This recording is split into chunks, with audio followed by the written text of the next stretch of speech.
তো অবশেষে আমরা অমৃতসরের স্বর্ণ মন্দিরে এসে গেছি। রাত্রির প্রায় 12টা। দেখো রাতের রূপ কত সুন্দর লাগছে। আমি এখনও বাইরের অংশটা দেখাচ্ছি, গাড়ি ফাড়ি চলছে। অনেক রাতে আমাদের ট্রেন অনেক লেট ছিল, 7 ঘন্টার লেট। আমি ধীরে ধীরে ভেতরে প্রবেশ করব, কিন্তু এখানে অনেক জায়গায় ভিডিও তোলা নিষিদ্ধ, ঠিক আছে। স্বর্ণ মন্দিরটা দেখাবো।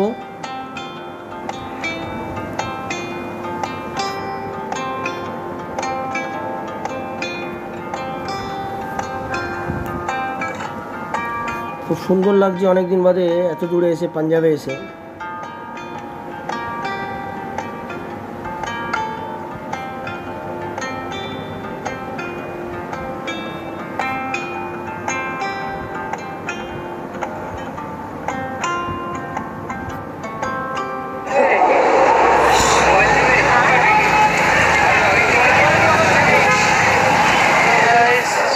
আজকে রাত্রি প্রায় 12:30 1টা বাজে চলেছে। তো আমার সাথে টিম রয়েছে, আমাদের বিদ্যুৎদা, প্রদ্যুৎ, মহেশদা এবং ওনাদের। আমাদের স্বর্ণ মন্দির এসেছি অমৃতসরে। বৌদি আছে। তোমার নাম কি? বিদিশা। বলো। আমার নাম বিদিশা ঘোষ। বলো বলো বলো। আমরা যে স্বর্ণ মন্দির এসেছি অনেক রাত্রি হয়েছে, রাত্রির 1টা বেজে গেছে। আমাদের ট্রেন লেট ছিল।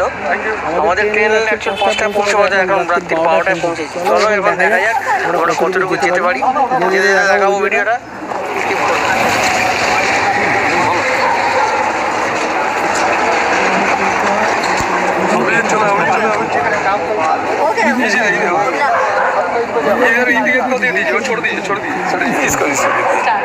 হয়ে গেছে স্টার্ট।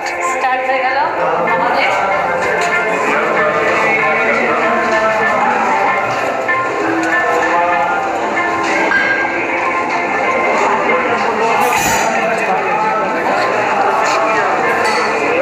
চলো একদম ঢোকার মুখে যেখানে জুতো জমা রাখে সেখানে।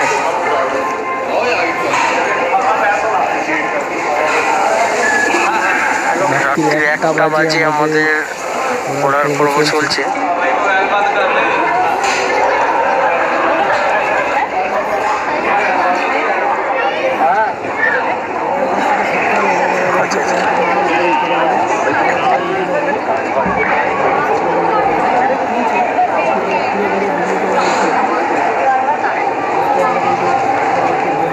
স্বর্ণ মন্দিরে আমরা প্রবেশ করছি।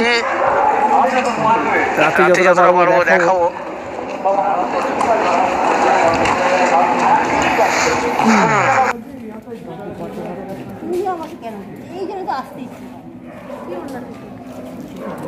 তাহলে এবার একটু খাওয়া দাওয়ার পর্ব সারতে হবে আমাদের।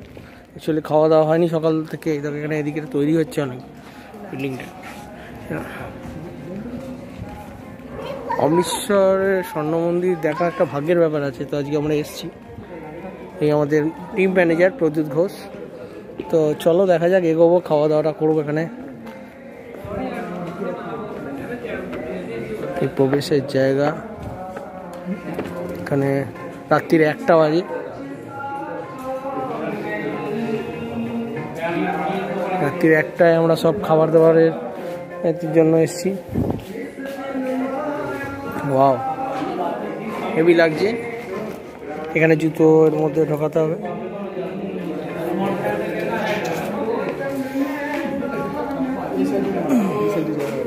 চলো এখানে কি হচ্ছে?